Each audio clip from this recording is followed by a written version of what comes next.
What's up, guys? This is Brian again from Lake Kicker Scuba and Marine. If you are new to our channel, do me a huge favor, hit this little subscribe button right here and ding that little bell as well. That way you guys are going to be notified every time we upload new content. Now look here behind me. It is absolutely gorgeous out on the lake today. It's a perfect day to get out and go on the lake. And we do got just a slight breeze here, which makes it feel good because middle of the summer, it's super hot right now. But I've actually got to go out and do a search and recovery for a gentleman who flipped his kayak when he was out fishing the other day. And so we're going to go out and see if we can locate some items that he had lost for him, obviously.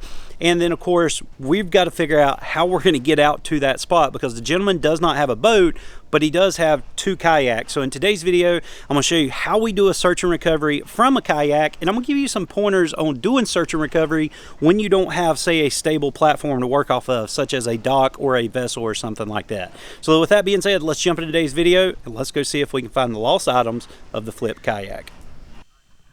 Alright, so let's go ahead and jump right into this dive and see if we can be successful doing a search. The first thing I'll tell you about search and recovery diving is there's never going to be 2 searches that are identical. You're always going to have difficulties when you do search and recovery based off a slew of different variables. You know, whatever your depth is, what is your visibility, what's the bottom contour, or in this case, how do we even get to the search area? Now, where we're headed out to, obviously we're going to have to take a kayak or some type of vessel to get there, and it was actually just easier putting in 2 kayaks to get out here than to put a boat. It's really not that far. It's probably about 5, maybe 600 yards from the access area here, so we opted to use kayaks, of course. Plus, it's based off how much a person's willing to pay. If I've got to get a boat out to do a search and recovery versus just taking a kayak, then of course it's going to be a little bit more expensive on them. So the client here decided to just let us use some kayaks to get over to the site. And of course, the next thing that you got to think about is how do you get your equipment out there? Now, the kayak that I'm on, all my equipment is pre-rigged up, ready to go, and it's strapped on the back of the kayak. So once I get anchored in where I need to be, of course, I can jump into the water and then put my gear on, just like you learn in your open water program. Now that we're at the search site, there's several bits of information that I actually need from the client before I actually go down. One, what's the depth? What's the bottom contour? What are there any hazards? And he's kind of telling me of his general knowledge of what's in this area here.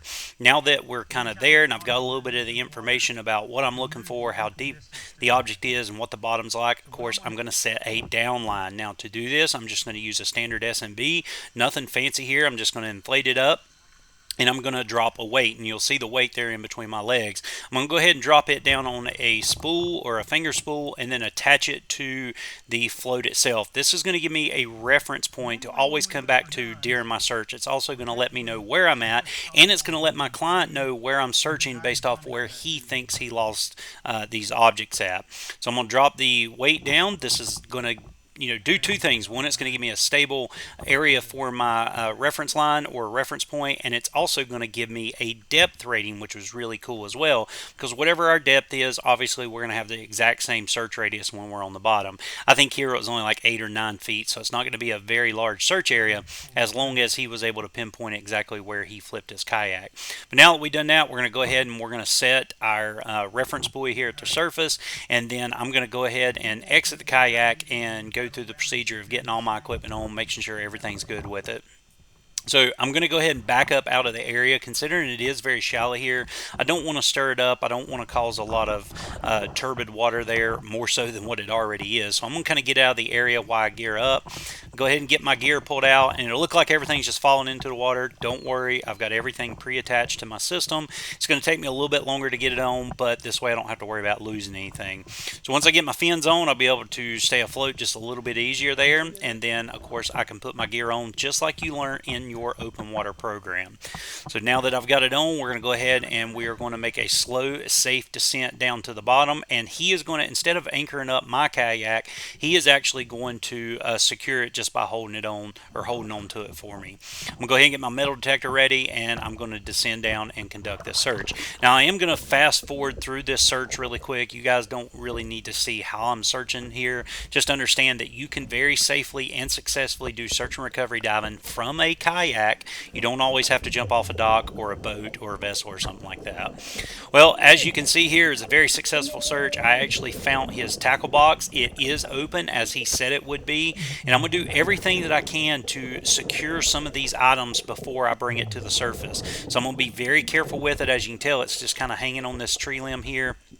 And I want to make sure that I don't lose anything. And sure enough, as soon as I said that, a little bottle fell out. So I got to make sure I get that bottle back for him.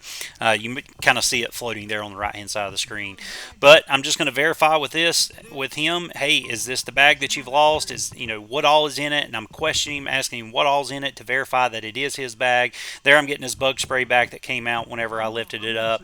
And there is one very specific item that he did want back from this search and recovery. And as you can tell in the teaser clip, it was his firearm that he carries for protection.